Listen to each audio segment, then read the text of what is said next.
미국의 금리 인상과 부채 한도 협상, 실적 우려 이런 걸 뚫고 5월의 주식시장 흐름이 좋습니다. 네.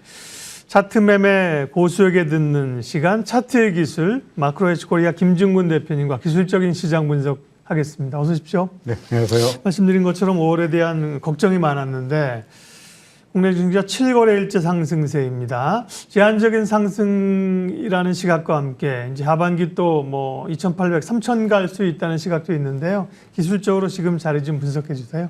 항상 주가가 오르면은 사람들은 야, 이거 과열 아닌가라고 말하고요. 네. 주가가 떨어지면은 야, 계속적으로 이제 바닥 아닌가라고 이야기를 하긴 하는데요. 결국은 기술적 분석이라는 게 시장의 흐름, 추세를 따라가는다고 저는 주장하는 편인데. 네. 코스피 지수는 제가 주로 쓰는 일목균형표 상황을 본다면 내내 그동안에 사실 좀 방송된 지 오래되긴 했습니다만 과거부터 내내 상승세다. 뭐가 겁이 나냐. 구름 위에 있지 않냐. 네. 라고 말씀드렸는데 코스피 지수 보다시피 계속 구름 위로 계속 날아가고 있으니까 상승세가 분명한 것 같고요. 구름 밑으로 뚫고 안 내려왔다는 거죠. 그렇죠. 조금 이제 뭐 힘든 적은 있지만. 그렇습니다. 네. 이제 네. 이번에는 일봉 잘게 네. 짜지 말고 네. 좀 길게 봐서 주봉으로 네. 보더라도 현재 그동안의 주가는 상당히 아래쪽으로 구름 밑으로 내내 하락세를 유지했습니다만은 최근 들어서 점점 구름을 뚫고 올라와서 드디어 이제 구름에 딱 닿은 상태이거든요. 네. 그러니까 뭐 약간의 조정, 이제 구름 근처에서 약간의 좀 흔들림이 있을지 모르겠습니다만은 근본적으로 추세를 걱정할 정도는 아니라고 생각이 되고요. 그래서 지금부터는 뭐 추세 순응해서 계속적으로 상승세를 믿고 주식 보유를 늘려가는 것이 좋지 않겠나라고 생각이 됩니다. 네. 코스닥의 경우도 마찬가지입니다. 코스닥도 현재 뭐 구름 위로 놀다가 약간의 조정이 나타났는데 역시 구름의 지지를 받고 돌아서는 모습이어서 이러나 저러나 전반적으로 시장의 분위기는 뭐 좋다라고 말씀드릴 수 코스닥도 좀 꽤 있겠네요. 조정이 있었는데 중요한 자리에서 지지를 받고 좀 돌려놓았습니다. 그렇죠. 네. 예. 그리고 또 하나는 이제 시장을 보는 관점 중에 하나가 이제 네. 소위 변동성 지수라고 있지 않습니까? 네, 빅스요. 변동성 빅스라 그래서 시장이 얼마나 불안하냐, 공포가 얼마나 감지되느냐를 알 수 있는 빅스 지수인데. 코스닥 주봉도 잠깐 주봉 보고요. 잠깐 네. 볼까요? 코스닥 주봉도 마찬가지로 구름 밖에 나왔죠. 그러니까 이것도 마찬가지로 뭐 코스피든 코스닥이든 다 상승세인데 그것을 뒷받침하는 증거의 하나가 이제 빅스 지수인데. 그 변동성 지수로 본다면 네, 우리는 V 코스피입니다. 네. 그렇습니다. 네. 어떻습니까? 완전히 구름 밑을 계속 아래쪽으로 하락세가 이어지고 있죠. 그러니까 변동성 지수 또는 빅스 또는 그 V 코스피가 하락세라는 이야기는 시장의 공포감이 상당히 낮다는 이야기고 거꾸로 이야기한다면 시장의 상승세에 대한 확신이 시장에 팽배하고 있다는 이야기고 그래서 뭐 차트로 봐도 그렇고 코스피 지수로 그렇고 주봉으로 봐도 그렇고 변동성 지수로 봐도 그렇고 현재 추세를 상승세라고 믿어 의심할 건 없지 않겠냐라고 생각이 되네요. 연초에 굉장히 강했고요. 4월, 5월 하면서 흔들림이 있었지만 추세로 보면 추세를 훼손하지 않았다. 상승세를 타고 가고 있다. 이렇게 그렇죠. 말씀하신 거고요. 그렇습니다. 섹터별로 보면 뭐 2차 전지가 워낙 강했다. 최근에 이제 반도체주가 부각되고 있는데요. 반도체주의 흐름은 어떤지 그리고 반도체가 좋다면 삼성전자나 하이닉스, 종합반도체가 더 좋을지 소부장이 더 투자 기회가 있을지 알려주세요. 대답을 안 하시는데 어려운 질문인가요? 그렇죠. 꼭 어떻게 말씀드려야 되냐면 닭이 먼저냐 계란이 먼저냐 이런 식으로 반도체 경기가 좋으면은 삼성전자 하이닉스가 날아갈 거고 투자를 늘려가면은 소부장이 좋아질 거고 거꾸로 해서 소부장이 투자를 늘려가는 이야기는 뭡니까 경기가 좋다는 이야기니까 소위 어느 쪽이 문제라고 말씀드리긴 그런데요.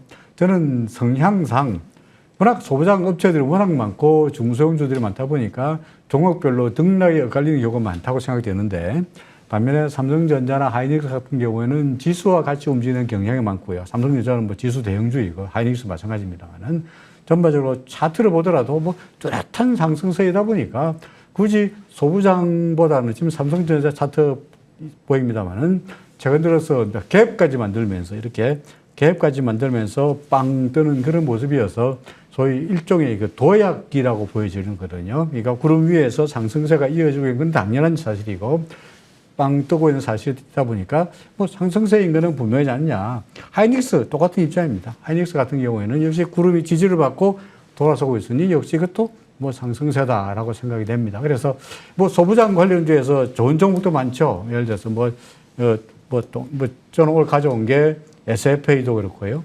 또는 동진세미캠이라는 것도 그렇고 전부 다 구름 위로 계속적으로 날아가고 있다 보니까 상당히 괜찮은 종목이라고 이런 종목에 투자를 하지 말라 하신 건 아닙니다만은 저로서 굳이 닭이냐 계란이냐라고 한다면 저는 결과보다는 닭 쪽으로 삼성전자 하이닉스 쪽을 더 선호한다. 이런 성향의 문제이다 보니까 이런 뭐라고 말씀드릴 것이 아닌 것 같습니다. 달걀보다는 닭을 좋아하시는군요. 예, 그렇습니다. 예, 예. 대형주를 예. 선호하신다는 말씀이고요. 각자의 스타일이 다른 겁니다. 그죠? 또 중소형주를 잘 트레이딩하면 훨씬 더 탄력적으로 갈 수 있는 기회도 있는 거고요. 스타일이고요. 사실은 최근에 못 빼면서 환율을 저희가 체크를 못 했는데 워낙 뭐 환율이 계속 고점 수준에 원화 약세로 1320원, 30원대 있다가 요 며칠 어제 그죠? 환율이 좀 떨어지기 시작하네요. 그렇습니다. 네. 예. 사실은 그 달러 원 환율은 우리나라의 그 달러 인덱스와 상당히 상관관계가 높은데요.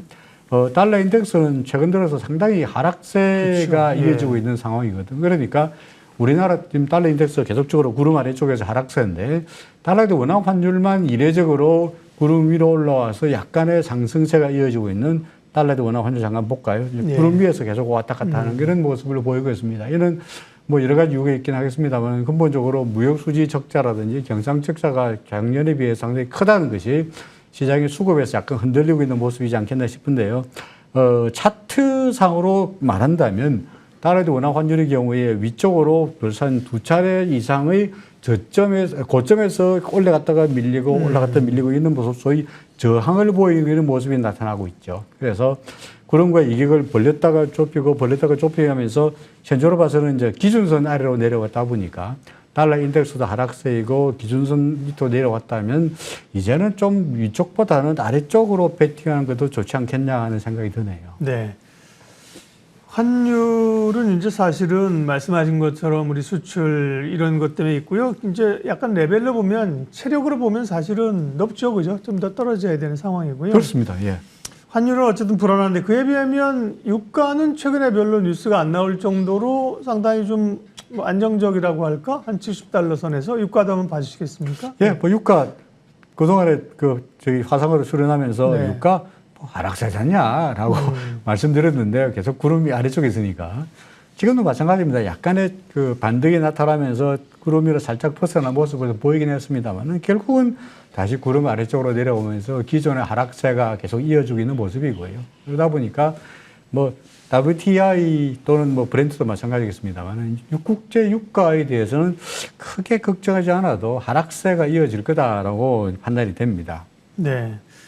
상품 가격, 원자재 가격은 어떤가요? 좀 들쭉날쭉인 것 같습니다. 지난번에 보니까 뭐 구리 가격이 또 급등했다 보니까 또 내림세라고 하고 최근에 이제 전통적인 원자도 그렇지만 뭐 리튬이나 이런 가격도 많이 보고 있는데요.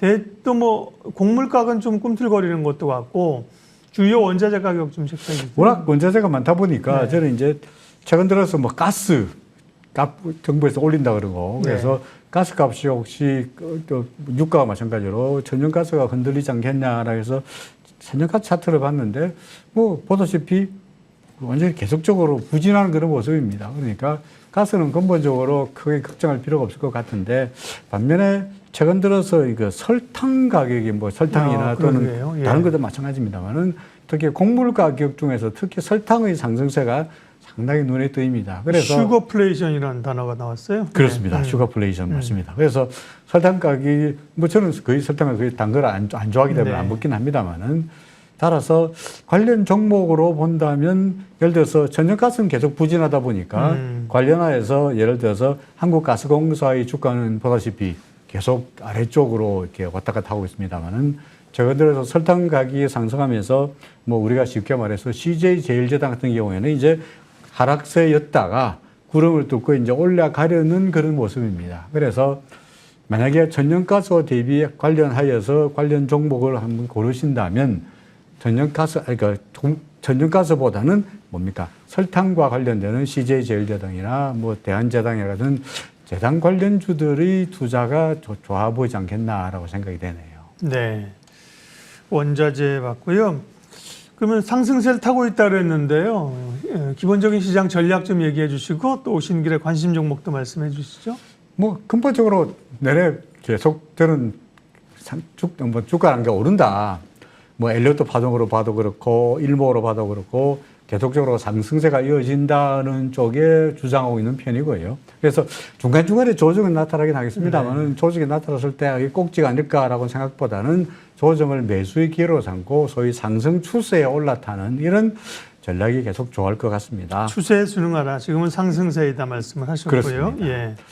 관심 종목으로 뭘 고를까라고 생각하다가 내일 누리호 또 발사가 예정돼 있죠. 네. 그러다 보니까 항공 관련주로서 시장에 관심을 둘 만한 게 뭐가 있겠냐. 하나 에어로스페이스를 찾아봤습니다. 하나 에어로스페이스 보다시피 구름 위로 상당히 상승세가 이어지다가 약간 조정을 보이는 그런 모습이었다가 다시 구름이 지지를 받고 다시 반등하고 있고요. 시기적으로 봐서도 그렇고 차트상으로 봐서도 그렇고 투자하기 괜찮은 적당한 관심 정보로 꼽을 수 있지 않겠나라고 생각이 됩니다. 목표가는 전고점이었던 12만 원 정도를 목표로 삼고 싶고요. 그다음에 손절은 기준선 아래쪽으로 내려오는 10만 5천 원 정도로 설정한다면 그게 무리가 없는 투자가 되리라라고 생각이 됩니다. 차트의 기술적인 시장 분석했습니다. 매크로헤지 코리아 김증문 대표님 함께 해주셨습니다. 고맙습니다. 네, 고맙습니다. 지수 확인하겠습니다. 뭐 큰 흔들림 없이 상승세가 이어지고 있고요. 예, 외국인들이 지금 장을 주다 오늘은 외국인들이 조금 양시장에서 쉬고 있고 기관들의 매수세가 들어오면서요. 네, 코스피 2,570, 코스닥 858로 진행이 됩니다. 이슈 MB 오늘은 여기까지 하겠습니다. 변함없이 함께해 주셔서 고맙습니다.